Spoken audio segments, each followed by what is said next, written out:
Welcome back to the channel guys. मैं अतनु और आज हम लोग डिस्कस करेंगे हमारे प्यारे पड़ोसी बांग्लादेश को लेके। जैसे हम लोग को पता है कि जब से शेख हसीना बांग्लादेश से इंडिया में आई है तब से ही बांग्लादेश में कुछ ना कुछ होते रहते हैं और इस बार जो हो रहा है वो एक एक्सट्रीम लेवल पे हो रहा है। क्या हुआ है, बांग्लादेश का जो मिलिट्री है वो लोग अपने तरफ से एक इमरजेंसी मीटिंग कॉल किया था और हो सकता है जो तख्ता पलट हम लोग 2024 में देखे थे एक बार बांग्लादेश में फिर से वो तख्ता पलट देखने को मिले। तो क्या हुआ है ये मैं आपको आगे जाके बताता हूँ। उससे पहले मीडिया का जो हेडलाइंस है ये फॉलो कर लेते हैं। इसमें देखिए इंडिया टुडे का कहना है coup in Bangladesh against Yunus army holds emergency meeting. इसके अलावा भी अगर हम लोग एनडीटीवी वर्ल्ड का देखें तो Bangladesh cop rumours feels after army chief meetings terror warning. चलिए जानते हैं हुआ क्या है। बांग्लादेश मिलिट्री का एक इमरजेंसी मीटिंग ऑर्गेनाइज हुआ है और इस मीटिंग में बांग्लादेश के जो टॉप पॉलिटिकल लीडर्स थे वो लोग भी इसमें शामिल थे और इस मीटिंग में बांग्लादेश का फ्यूचर को लेकर डिसीजन लिया गया है। अब ये डिसीजन क्या है ये तो अभी पब्लिक नहीं किया गया है। ऑन द अदर साइड अगर देखें दुनिया भर का जो मीडिया है इसको लेके बात कर रहे हैं। अब मीडिया तो ऐसे ही नहीं बैठे कि भाई कुछ काम नहीं मिल रहा है चलो बांग्लादेश का कुछ इशू बना के हम लोग पब्लिश कर दे। दुनिया भर का मीडिया इसको फॉलो करे, इसका मतलब ये तो सही है कि भाई बांग्लादेश में कुछ पकड़ा है। अब पक क्या रहा है, अगर हम लोग बांग्लादेश का आर्मी चीफ का माने तो बांग्लादेश का आर्मी चीफ का कहना है ऐसा कुछ नहीं है, ऐसे कुछ मीटिंग कुछ नहीं हुआ है। ऑन द अदर साइड जब भी कोई कंट्री में तख्ता पलट होता है या फिर ऑन कभी भी कंट्री में इस लेवल का कोई डिसीजन लिया जाता है तो आर्मी चीफ हो या कोई भी जो गवर्नमेंट ऑफिशियल हो वो लोग कभी भी पहले से इसको नहीं मानते। अगर हम लोग पास्ट में देखें तो हम लोग को वही देखने को मिलता है। अब नो डाउट इंडिया का जो है इसमें बहुत ज़्यादा ही इंटरेस्टेड है क्योंकि इंडिया बहुत दिन से चाहता है कि बांग्लादेश में जो शांति है वो रहे, बांग्लादेश का जो सिटीजन है वो लोग अच्छी तरह से बांग्लादेश में रह पाए। मगर प्रेजेंटली जो कंडीशन है ये देखने को नहीं मिल रहा है। जब से शेख हसीना बांग्लादेश से बाहर आई है तब से ये जो टर्मोइल है ये नेक्स्ट लेवल पे आ गई है और अभी ये एक ऐसा सिचुएशन क्रिएट हुआ है जिसमें ये टर्मोइल जो है ये आगे और नहीं बढ़ सकता है और हो सकता है कि हम लोग को बहुत ही जल्दी बांग्लादेश में कुछ ना कुछ जो परिवर्तन है वो देखने को मिले। तो ये सब सुन के आप पूछेंगे कि बांग्लादेश में चल क्या रहा है। अगर देखा जाए 2024 में जब शेख हसीना बांग्लादेश से एग्जिट की थी तब से आज तक बांग्लादेश का जो सिचुएशन है दिन ब दिन खराब होते जा रहा है। On the other side Bangladesh जो है अपना नया दोस्त भी ढूंढ लिया है, वो है पाकिस्तान, जो चाहता है कि भाई हम लोग भी बांग्लादेश को सेम लेवल पे ले जाए, सेम जगह में खड़ा कर दे जैसे हम लोग का कंट्री है। और on the other side India completely 180 degree opposite में है क्योंकि इंडिया चाहता है कि बांग्लादेश में जो शांति है या फिर बांग्लादेश के जो सिटीजन है वो लोग अच्छी तरह से रह पाए। मगर प्रेजेंटली जो सिचुएशन है वो इस तरह से नहीं जा रहा है जिसकी वजह से करेंटली देखने को मिले बांग्लादेश के जो आर्मी जनरल है वकारुज्जामान, आप इनका फोटो भी देख सकते हैं। तो ये बांग्लादेश के अभी सबसे इम्पोर्टेंट पर्सन है। क्यों, इसके पीछे मेजर रीजन है ये आर्मी के जनरल है। अगर आप पूछेंगे कि तो भैया यूनिस तो हम लोग को पता है कि बांग्लादेश का सब कुछ डिसीजन ले रहा है। यूनिस जो है वो कोई इलेक्टेड लीडर नहीं है बांग्लादेश के। ऑन द अदर साइड वकारुज्जामान जो है वो आर्मी के जनरल है।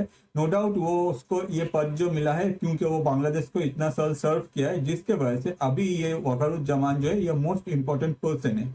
और वकारुज्जामान का एक बात तो क्लियर है, उनका कहना है कि अगर आपको इलेक्शन करवाना है तो आप बांग्लादेश में इलेक्शन करवाइए। इलेक्शन करवाने के बाद जो रिजल्ट आता है उस हिसाब से जो इलेक्टेड लीडर आता है वो बांग्लादेश को चलाएगा। अदरवाइज बांग्लादेश ऐसा नहीं चलता है। अगर ऐसा चलेगा तो आगे जाके हम लोगों को क्या करना पड़ेगा, टेक ओवर करना पड़ेगा। मगर बांग्लादेश में जो मिलिट्री है वो टेक ओवर कर लेगा बांग्लादेश का पूरा प्रशासन। तो ये जो मेजर इंसिडेंट अभी होने वाला है इसको लेके ही बहुत सारा मीटिंग हो रहा है और हो सकता है कि ये जो इंसिडेंट है ये हम लोग को आने वाले 2-4 दिनों में या फिर 2-4 वीक में भी हम लोग को देखने में मिल सकता है। कब होगा ये किसी को पता नहीं, मगर बांग्लादेश का जो सिचुएशन है ये काफी खराब है जिसके वजह से ही जो पाकिस्तान की इंटेलिजेंस एजेंसी है आईएसआई, वो लोग का जो इतना साल का कोशिश, मतलब जब से बांग्लादेश और पाकिस्तान डिवाइड हुआ था उसके बाद से ही अगर देखे जाए तो पाकिस्तान अपने तरफ से कोशिश कर रहा था कि भाई बांग्लादेश को हम लोग यूज करेंगे एंटी इंडिया बनाने में। और अभी प्रेजेंटली जब यूएस के मदद के वजह से जब हसीना को बांग्लादेश छोड़ना पड़ा तो पाकिस्तान का जो आईएसआई है उनको लगा कि भाई यही एक पर्टिकुलर टाइम है जिसमें हम लोग बांग्लादेश में एंटी इंडिया जो सेंटीमेंट है उसको और भी ज़्यादा हम लोग जाके इंजेक्ट करेंगे। और इसको ये जो मतलब कम्प्लीटली ये जो फॉर्मूला है इस फॉर्मूला को यूज़ करके हम लोग इंडिया को हमेशा प्रेशर क्रिएट करेंगे।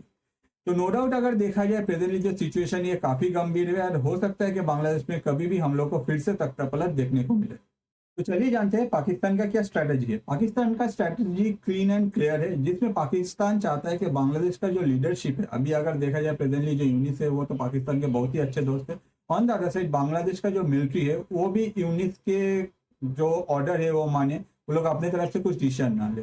और ये जो सिचुएशन है, इस सिचुएशन में ये पाकिस्तान कर नहीं सकता, क्योंकि वकारुज्जामान जो है, जो बांग्लादेश के अभी मतलब इंटरिम गवर्नमेंट के हेड है यूनिस, उनको मानते नहीं है। उनका कहना है कि आप बहुत दिन हो गया है, आप इलेक्शन करवाइए, और इलेक्शन करवाने के बाद जो भी इलेक्टेड लीडर होगा हम लोग उसका मानेंगे, अदरवाइज बांग्लादेश का जो आर्मी है वो अपने हाथ में बांग्लादेश को मतलब प्रशासन जो है वो ले लेगा, वो अपने तरफ से चलाएगा। जिसकी वजह से जब पाकिस्तान ये कर नहीं पा रहा है, इसकी वजह से पाकिस्तान क्या कर रहा है, जो एक्सट्रीमिस्ट ग्रुप है, जैसे हम लोग को पता है कि डिफरेंट जो बांग्लादेश में जब भी शेख हसीना बांग्लादेश से निकल गई, उसके बाद जो डिफरेंट टेररिस्ट बनते सबको छोड़ दिया गया है, और वो लोग अपने तरफ से डिफरेंट जो ग्रुप है वो फिर से बांग्लादेश में एक्टिव कर लिया है। जो लोग मेनली अगर देखा जाए, ये सारा जो ग्रुप है ये सब एंटी इंडिया ग्रुप है, और बांग्लादेश में ये एंटी इंडिया ग्रुप को और भी मदद करके पाकिस्तान चाहता है कि भाई इंडिया के अगेंस्ट में हम लोग इसको खड़ा करेंगे। अगर प्रेजेंटली माना जाए तो वकारुज्जामान जो है वो सबसे इम्पोर्टेंट पर्सन है बांग्लादेश में, क्योंकि वकारुज्जामान का जो स्टैंड है ये हेल्प करता है बांग्लादेश के सिटीजन को लॉन्ग टर्म में जाके आगे आराम से बांग्लादेश को मतलब बांग्लादेश के ग्रोथ में। On the other side Yunus क्या कर रहा है ये हम लोग को पता ही है। हो सकता है कि यूनिस बहुत ही जल्दी चाइना भाग जाए, या फिर यूनिस दूसरा कोई कंट्री में चला जाए। अब क्वेश्चन जो राइज करते हैं यूनिस कहाँ जाएगा, यूनिस का अभी प्रेजेंटली जाने के लिए यूएस तो बचा नहीं है, क्योंकि यूएस में उनका जो आका थे सब कोई, तो अब उन लोगों के पास पैसा नहीं रहा कि बांग्लादेश में फिर से फंडिंग करे।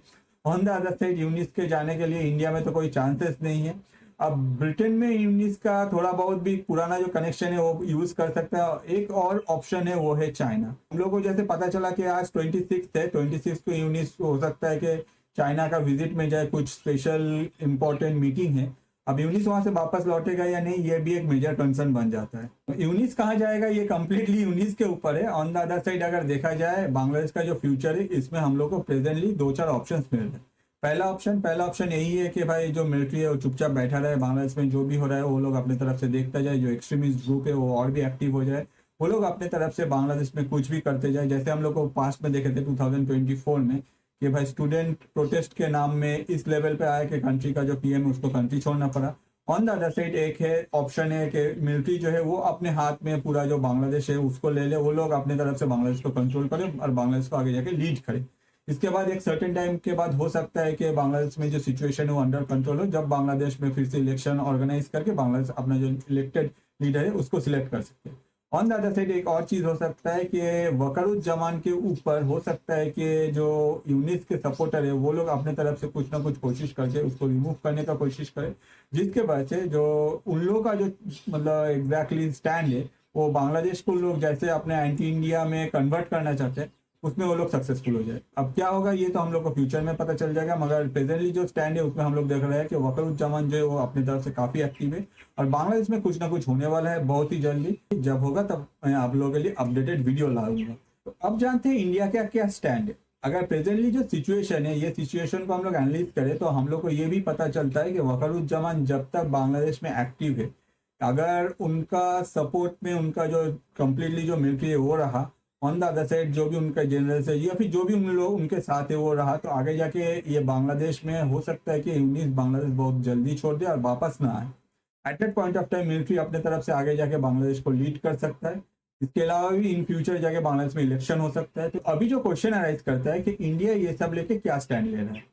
इंडिया को अगर देखा जाए, इंडिया काफी अच्छी तरह से इसको वॉच कर रहा है, क्योंकि बांग्लादेश में कुछ हो रहा है और इंडिया उसमें वॉच नहीं करेगा या फिर इंडिया उसमें पार्टिसिपेट नहीं करेगा ऐसा नहीं, मगर इंडिया प्रोएक्टिवली सबके सामने आके कुछ भी अपने तरफ से स्टेटमेंट भी नहीं दिए, क्योंकि इंडिया नहीं चाहता है कि इंडिया अपने तरफ से कोई स्टैंड ले और वो बैकफायर कर जाए जो बांग्लादेश के फ्यूचर के लिए कुछ खराब हो।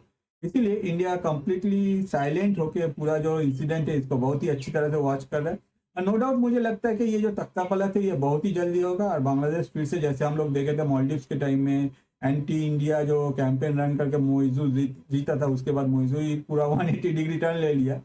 तो जो भी है मुझे भी लगता है कि बांग्लादेश के टाइम में यही जो सिनारियो है ये हम लोग को देखने को मिलेगा, क्योंकि जैसे हम लोग को पता है कि हिस्ट्री रिपीट करता है अपने आप को, इस बार भी ऐसा कुछ होने वाला है, मगर इसमें टाइम लगेगा। और उस टाइम में एक मेजर फैक्टर है जो बांग्लादेश के इकोनॉमी को जो लॉस हुआ वो रिकवर करने में बांग्लादेश को और कुछ साल लग जाएगा। तो आपको एग्जैक्टली क्या लगता है, आपको क्या लगता है कि इन फ्यूचर क्या होने वाला है? शेख हसीना क्या आप फिर से वापस जाएगी बांग्लादेश, और शेख हसीना क्या अगर बांग्लादेश में रह पाएगी at that point of time क्या फिर से वो पीएम बन पाएगी? प्लीज आंसर कीजिए, क्योंकि आपका जो आंसर है वो मैटर करता है। ऑन द अदर साइड, ये वीडियो आपको अगर अच्छा लगता है, मैं आपको रिक्वेस्ट करूंगा, हम लोग का जो चैनल है the facts behind and the facts behind international, दोनों चैनल में आप जा सकते हैं। बहुत सारे इंटरेस्टिंग टॉपिक में बहुत सारे वीडियोस आपको मिल जाएगा। जो वीडियो आपको सच अच्छा लगता है, मैं आपको रिक्वेस्ट करूंगा, आपके लाइफ पे जो स्पेशल पर्सन है उनके साथ शेयर कीजिए। वैसे क्या होता है, आपका जो नॉलेज है वो उन तक पहुंचता है। ऑन द अदर साइड, हम लोग जैसे क्रिएटर है, हम लोग का भी रोजी रोटी चलता रहता है। और ये वीडियो एंड तक देखने के लिए आपको और आपके लाइफ के स्पेशल पर्सन को मेरे तरफ से बहुत सारा धन्यवाद।